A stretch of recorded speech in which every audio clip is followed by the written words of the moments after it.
3.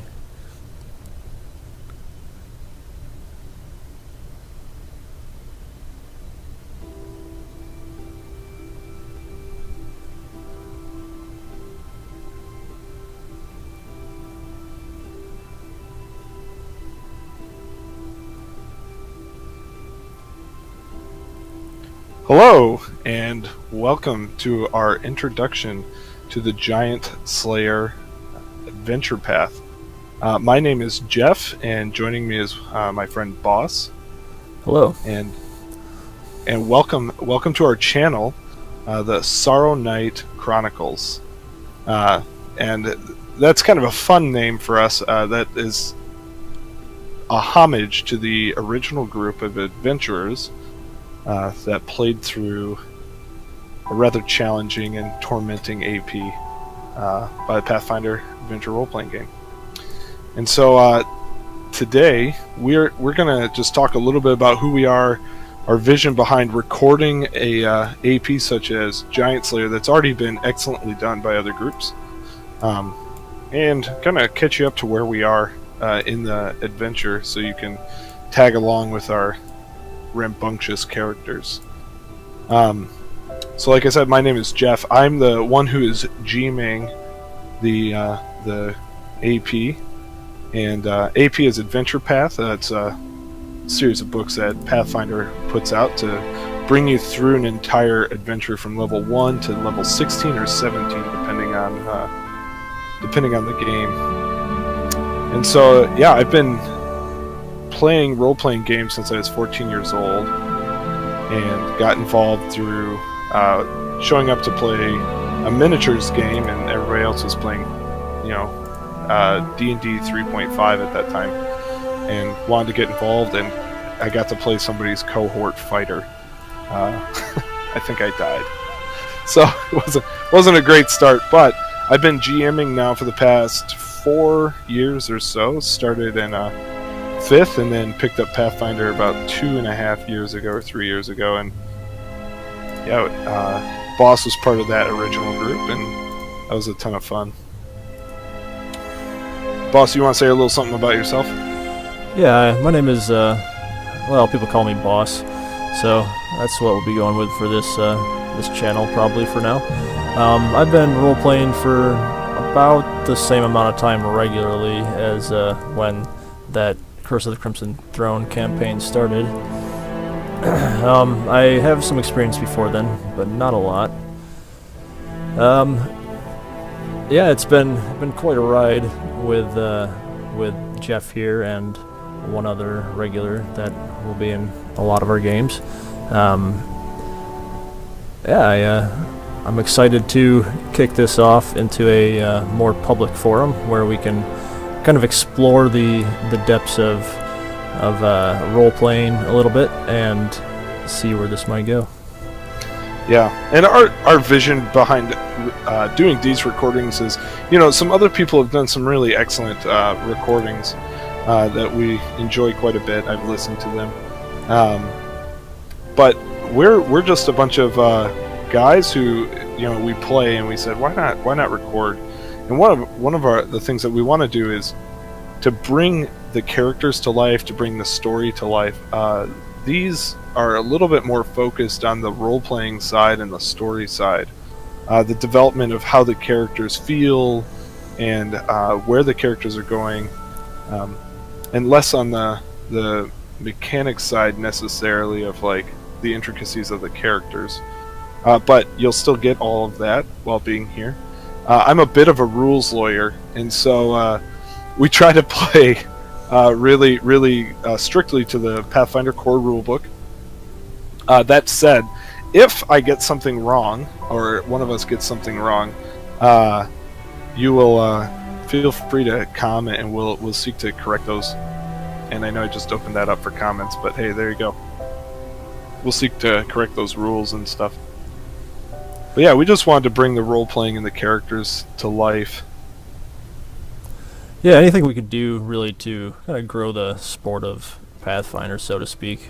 Of course, many of you know that Pathfinder recently came out with a second edition, a new and hopefully improved edition by their standards. But there is so much to the world of Galarion and Pathfinder 1, Pathfinder First Edition, that we've barely scratched the surface of, and we really just want to plumb the depths of what we can do in this system that's already in place, that's very very advanced, very intricate, and kind of keep that going alive and get it out there, try to get more people connected with it. So Yeah, and both of us and everybody who plays, we have a bit of a passion for role-playing games, and really it's the stories. It's the crazy and awesome stories that are told. That one of our players in the Sorrow Knights campaign said, "Gosh, could my character's story get any more tragic as the campaign progressed?" And it has been heartbreaking, but it's also been really fun to watch those stories progress. And so we're picking up a couple of APs here because we play a couple of them that we'll be playing all the way to the finish, and we want to take you along for the ride. We're into book 2 in Giant Slayer. We're playing Mummy's Mask, it's yet to be seen if it'll be up here. We're in book 2 on Mummy's Mask. And then we're just barely in book 1 in Rise of the Rune Lords. And so you'll get to tag along with all of those. Rise being the most heavy role playing of the 3. But at this point, yeah, I thought we'd give you a little bit of background into the Giant Slayer AP and of Trunau. And so there's a city in Belkzen, a orc-held territory in Galorian, and there's there's 2 settlements that are human settlements in this area. One is called Freedom Town.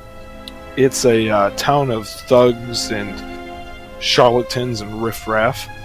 They get along quite well with the orcs. It's a pretty seedy place. But then there's Trunau, which is located on Blood March Hill, and as the country of Lastwall was falling back against the orc hordes some years ago, a bunch of these stragglers that were falling back had enough, and they made a stand at Blood March Hill where they held off the orc hordes, and they built and established themselves there. Trunau is a city of honor and of law. It stands against the rest of the area. And so 5 adventurers came to Trunau. Some came from there, some came to there, and they were all looking for their own purposes and things. 2 of these characters have since gone on to the Great Beyond, as Giant Slayer is a pretty brutal AP, if I'm being perfectly honest. But yeah, so the characters that remain, and I'll let Boss introduce 2 of these. But we have Kurak. He is a half-orc that works for the Trunauan Guard. He's lived in Trunau his whole life and seeks the best of Trunau. And then we had Hugo, an alchemist, who very much loves Lovecraftian sort of horrors, and was trying to mutate himself. Hugo is no longer with us. He met his end. Oh, Boss, where did he die? Where did Hugo die? He died in the underbelly of a boat. Oh, that's right, yeah. Against a ranger sorceress. And so he died a brutal death down there. And then we also had Dakar, a Oread monk of the 7 of the mountains there. And he also died to a gelatinous cube, saving his allies. And so they've both passed on. Now, both of those characters both of those players have made new characters for the game that fit in quite well. One is Aga, a dwarven war priest of Sarenrae. She currently wields a major artifact called Argamash. Yeah, we'll see for And how then- much longer, though. We'll see. Yeah, we'll see. It might get into one of the other players' hands here. And then the last, Hugo's new character is a person. What is his name? He just got the new character recently here. It is Vasily Valko, a kind of seedy rogue who may or may not have a redemption story arc to him. So that's yet to be seen. Our other two characters, so that's Aga, Kurak, and Vasily. Aga the War Priest, Kurak. Oh, Kurak's an Oracle. He's kind of doing a melee build with the Oracle Ancestors. He has the ancestors. Yep. Yep, Ancestors Mystery. And then the Prophecy Curse or something like that, where he can't act on the first round of combat. It's kind of funny. Yeah. And then Vasily is a rogue with the Skirmisher archetype. Our other two characters, I'm going to let Boss introduce, and that would be Klaus and Thrask, the half brothers. Yes. I'll start with my character's brother. He's first we'll say this. Our two characters are half brothers. We have the same father and different mothers. And, well, I think that's how it works most of the time. But anyway, I'm a orc with a trait that makes me seem more orc-like than other half-orcs, so I'm a half-orc. And my brother is a full human, and we are together trying to become Hell Knights. Right now he is a wizard, and I am a paladin of Abadar. We both worship Abadar in our own senses. We're both lawful. Of course, I'm lawful good.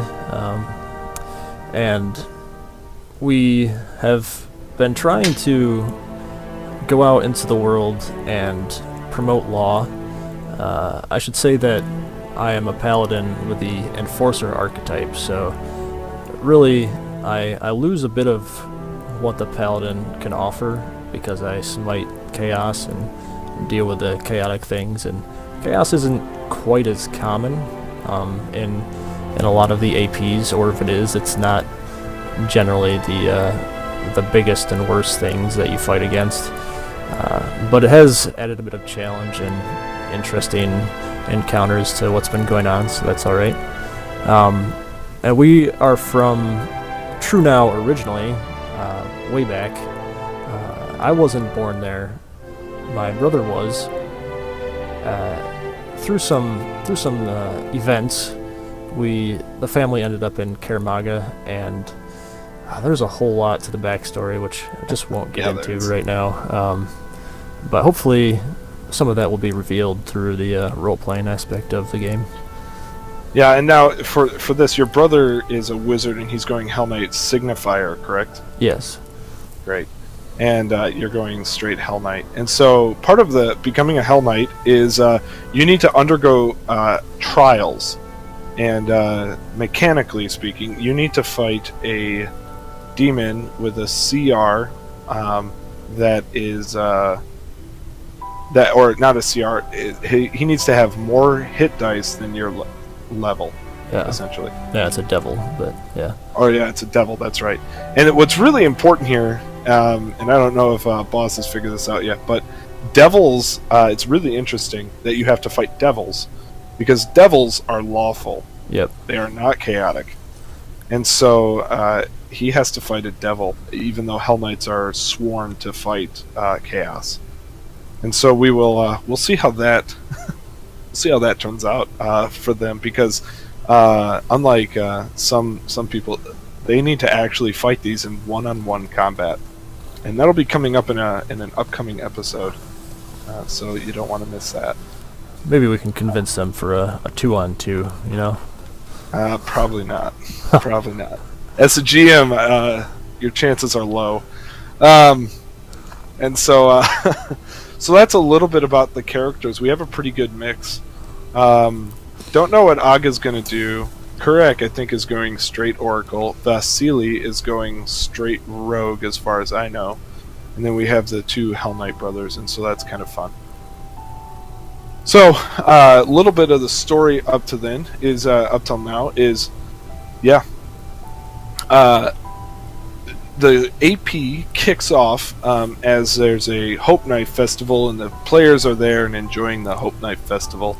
That night, the town captain of the guard, Roderick, is killed, and an investigation gets launched where the PCs or the player characters have to come along and try to figure out what happened and who done it. They were almost all assassinated, but they survived. As people found out they were trying to discover who killed Roderick, assassins were sent after them. Eventually, their investigations, which were quite lengthy, took them to a place called the Plague House. And this has some fantastic history. It was originally a temple of Iomedae, lawful good god in the universe, who... And this temple was outside of the walls of Trunau.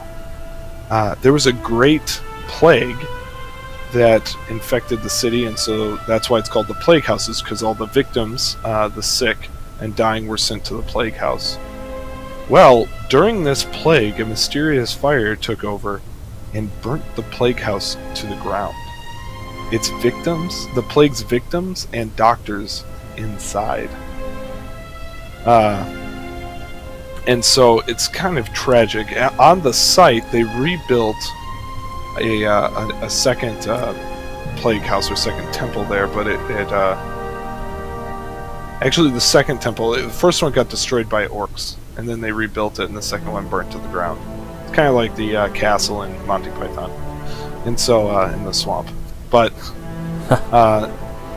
so the adventurers have to go there, and they encounter some of the denizens, which include giant centipedes, giant spiders, plague victims who were burnt alive in their beds and sit up screaming in the form of a haunt.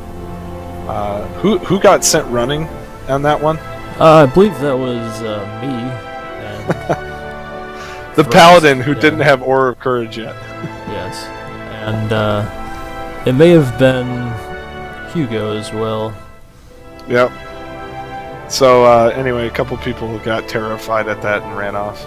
Well, upon adventuring deeper, they heard some voices, and they discovered a flood troll in the basement, talking to another that escaped them, and they killed the flood troll with quite a bit of help.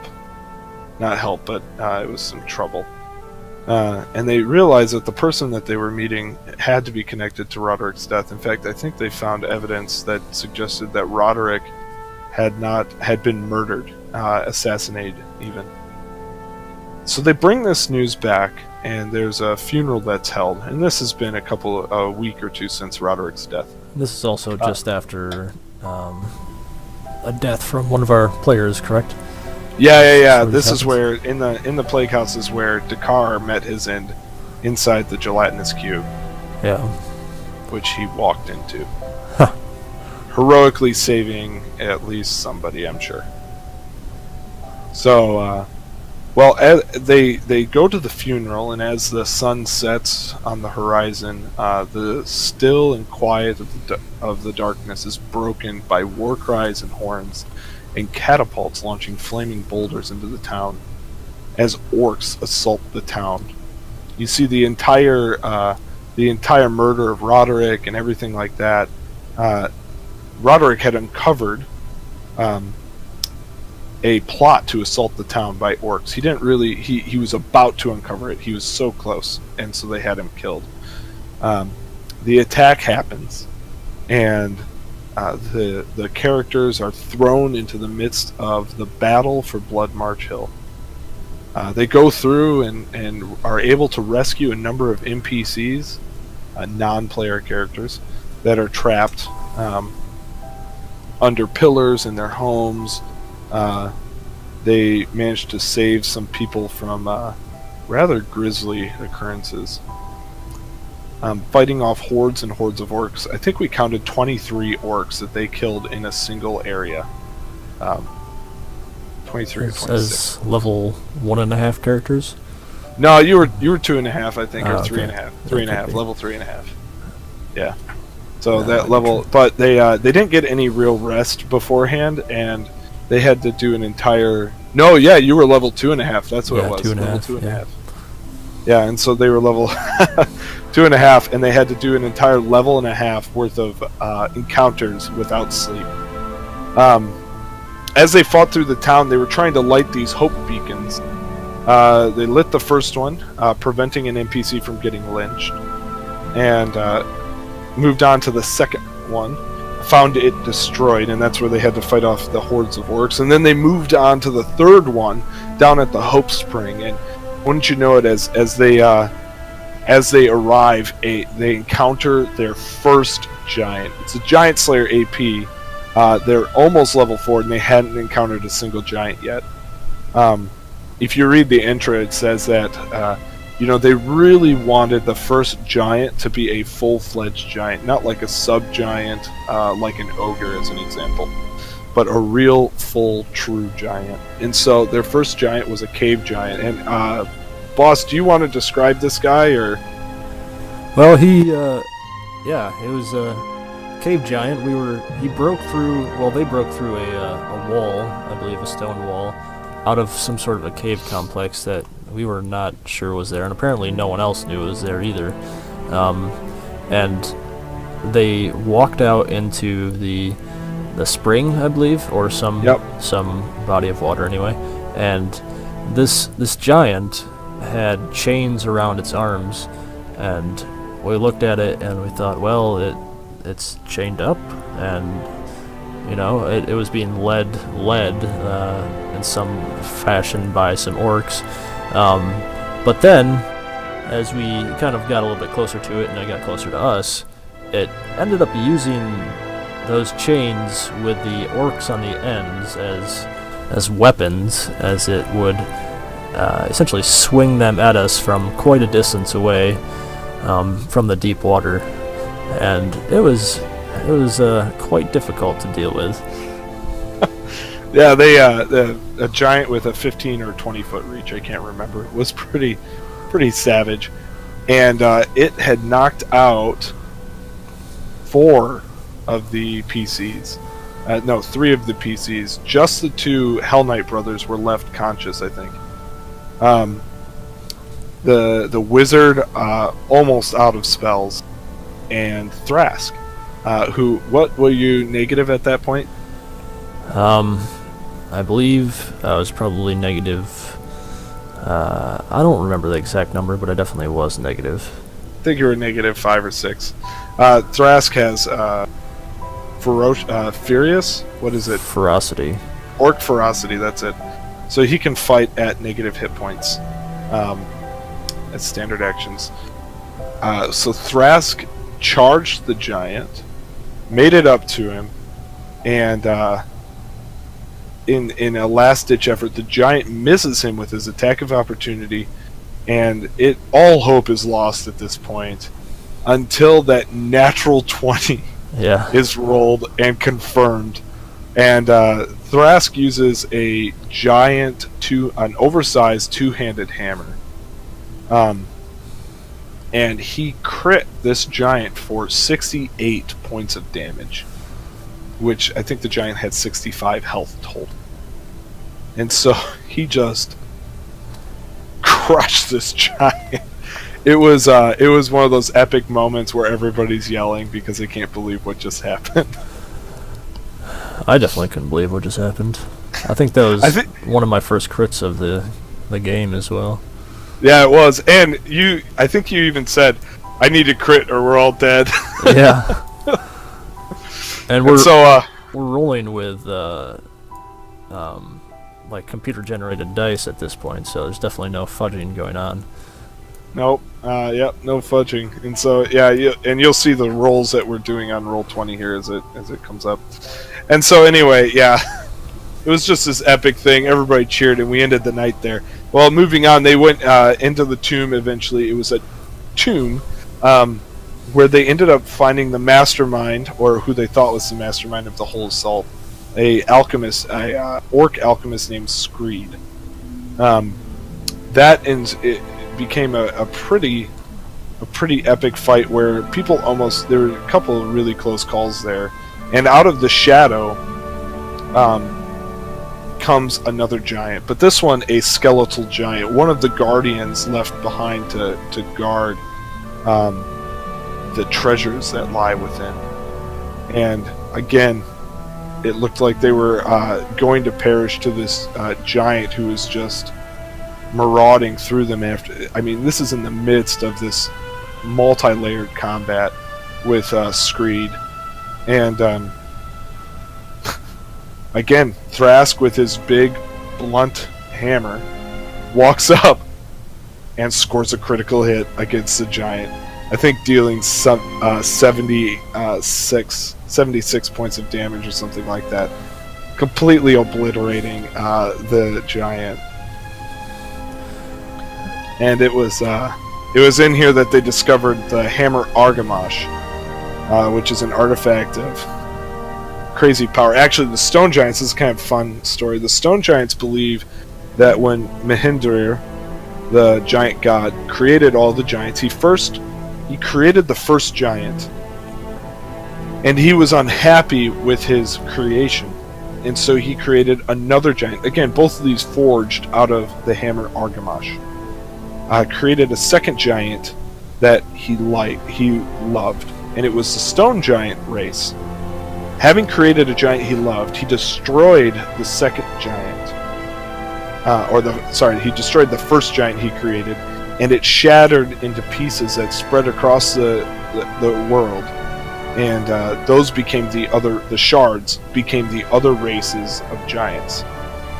Now this is a Stone Giant lore because I think it's perfect, but it's kind of a fun lore of Argamash from the Stone Giant's perspective.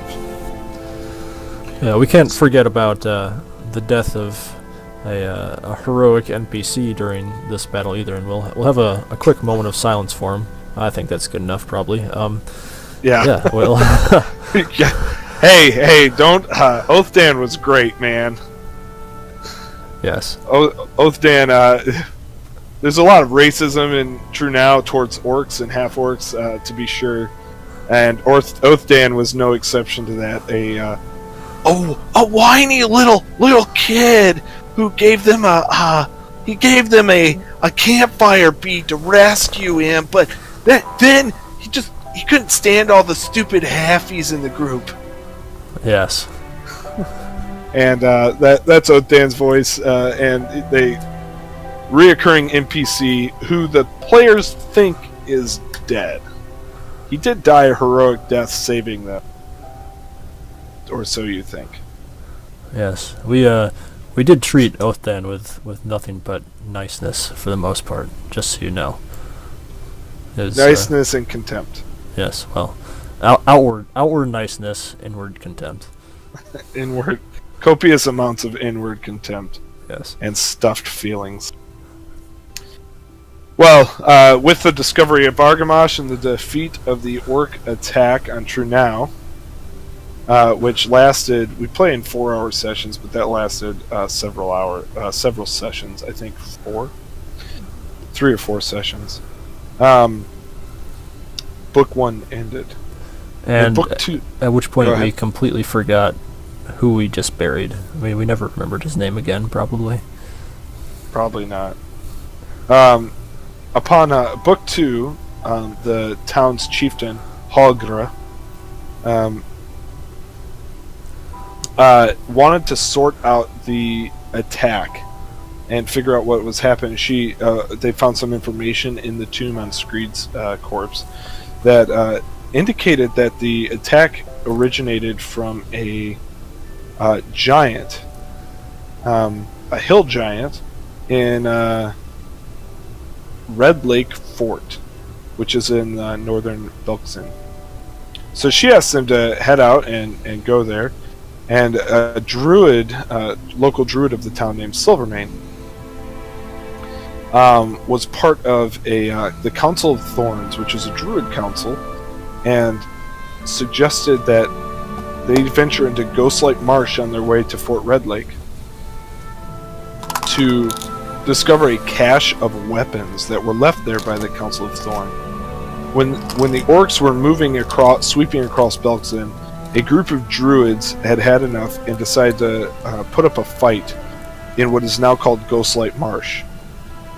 This is all information the PCs have, so it's okay for you, listener, to have it as well. And as the druids were putting up their defense, they were losing. It was not going well. They would launch sorties and attacks from their demi-plane that they had created in the midst of the marsh, but they were losing. In a last-ditch, desperate effort to defend, the druids did the unthinkable. They sacrificed their own bodies, upon doing so reincarnating as will-o'-the-wisps. And those will-o'-wisps then obliterated any orc that came near Ghostlight Marsh. And today, that is where it gets its name from the will-o'-wisps that wander. Each of them, normally a will-o'-wisp doesn't have a lot of thoughts, but each of these will-o'-wisps retain all of their memories of being a druid, all of their memories of life. Yet these strange aberrants have turned into vile creatures that haunt the marsh. And so, upon hearing that, they embarked with Captain Bloodtusk and set off under the militant direction of Caswin Halrix. And she's the one that makes them row the boat. And they worked their way upstream, having a bunch of misadventures along the way, fighting some river drakes. There was a sabotage on the boat that over multiple combats, eventually culminating in the poisoning of the food, which Kurek almost noticed, or did notice actually. He noticed one of the shipmates poisoning the food, but the shipmate managed to lie his way out of it. And then even Hugo, in his last effort to save the party, he told them, "Hey, this is poison." And the party ate of it anyway, some of them.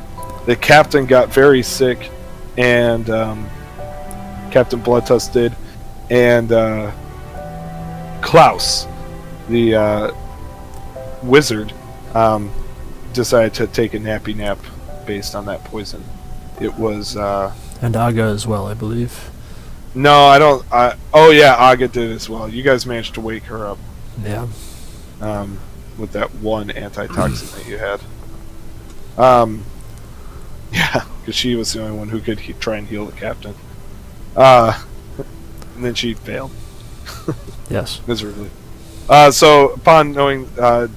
questioning the guy and everything like that, they went down below deck, where they encountered the saboteur, a woman named Malira. Now, Malira's story is that she is from Freedom Town, a human, and she fell madly in love with an orc named Screed. When they killed Screed in the tomb, they found a necklace of true love on him that links they're made in pairs, and the pairs are linked together. Well, Malira knew that Screed had died, and she quickly found out through her contacts who had done it and plotted her revenge.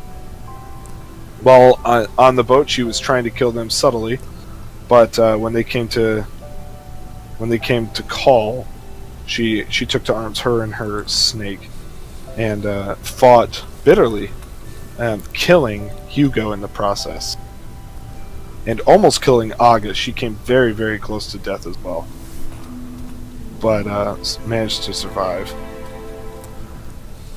Currently, I think Malira is being held in the brig on the ship, isn't that right? Or a monkey cage, one of the two. Well, they're one and the same. Ah. She let a big monkey go on the ship, which caused no end of ruckus. trying to kill the players, but it didn't work. I believe in that fight with Melira, my character Thrask probably used about 5 different weapons, maybe? Yeah. Possibly 6.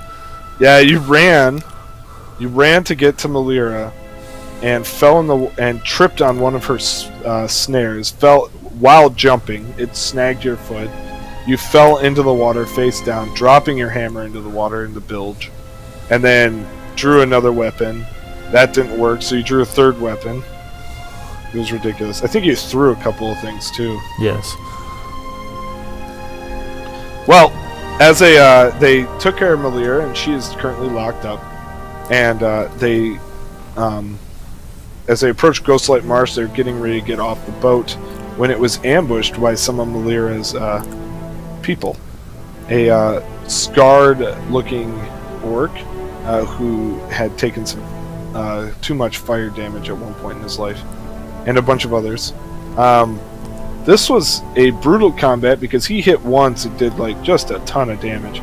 But I think he only hit once or twice, and he was just obliterated by Aga and Thrask. It was not a close fight. Having quickly taken care of the ambush, they headed into Ghostlight Marsh, fighting against some of the denizens like a Hydra and a Shambling Mound. The Shambling Mound combat's worth going. They were fighting against the Shambling Mound, who was picking them up, grappling them, just having a good old time with them. And in a desperate attempt to destroy the Shambling Mound, and seeing that fire was not very effective against it, Aga decided to call upon her sacred bond with her weapon and give it the shocking property. Whereupon she hit and did d6 points of electricity damage to the Shambling Mound. Now, for those of you who are listening who know anything about Pathfinder, when a Shambling Mound takes any amount of electricity damage, 1, it's immune to it, and 2, it gains d4 con and gets really, really mad. And so this thing gained all 4 points of con and a lot of hit points, which completely negated the rest of the hit. And I should say Argamash is what Aga's currently using.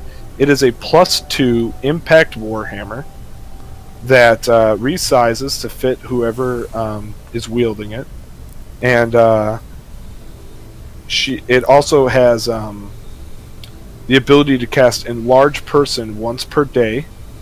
As a heightened Enlarge Person, it lasts 20 rounds. Or 20 minutes, rather. And then, if she scores a critical hit with it, it casts Heightened Reduce Person on the person that was crit. So, lots of shenanigans there. Yes.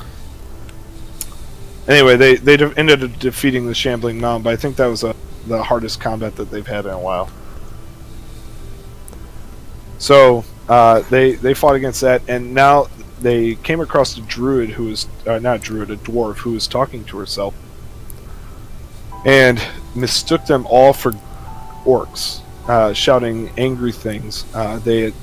She attacked them viciously, and the wizard, Klaus, recognized this dwarf as one Ingrahild Nargrimken.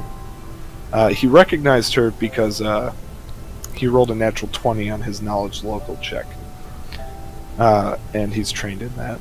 But he recognized her and tried to call out to her. She did not. She was confused as to why he knew his name. He knew her name. There we go. Pronouns matter. And so it was just really interesting. What happened is she somehow got schizophrenia from a bestow curse spell and had become separated from the person that she was with. And more of that story will be unpacked in the next episode of Giant Slayer. So that's kind of where we're at right now with Giant Slayer. Yeah. Be excited to get back to it in, what, a week and a half here? Yep. Something like that. Yeah, a week and a half or so. We got Mummy's Mask before that, with my half-blind Mystic Surge. Mostly blind. Mostly blind Mystic Surge. May have gotten his eyeballs ripped out by a bloody skeleton. So that's fun. Yes. Well, we'll be learning some Braille, or Braille's, maybe some other type of thing to help him out, so that'll be good. Yeah, we'll see. We'll see what happens there. So anyway, that's a little bit about Giant Slayer. That's the story so far, the characters. If you have any questions about it, we'd love to help you out with that. But please tune in and just enjoy the role playing and the kind of quirks that we see, as well as the multiple character deaths that may or may not happen. We're calling it Giant Slayer No TPK because I may have TPK'd the group right before in a different AP. But anything else to add? If you've stuck around this long, we'll go ahead and tell you that we use the full gambit of Roll20 for the most part. We have what is it called? Advanced lighting for dynamic lighting. Yeah, dynamic lighting. So we have Fog of War and stuff like that to kind of immerse our characters into the game a little bit more. And we have maps taken from the books as well.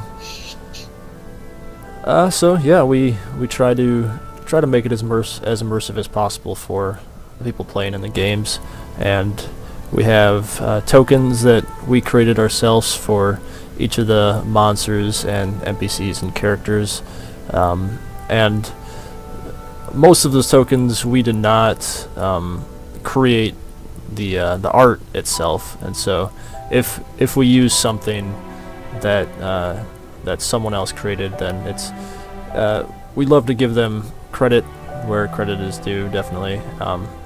And if you see something that's yours, let us know, and we'll see what we can do about it. We really don't want to step on anyone's toes. We just want to have a lot of fun and try to be as immersive as possible with our campaigns. Yeah. So we're just a bunch of people playing Pathfinder and Roll20, and we have another project that's coming up that'll be really exciting in the future. But yeah, thanks for listening and watching, and we hope you enjoy Giant Slayer as we continue to sort out the doom that happens with it. Yes. Have a good night, everybody. Bye. Bye.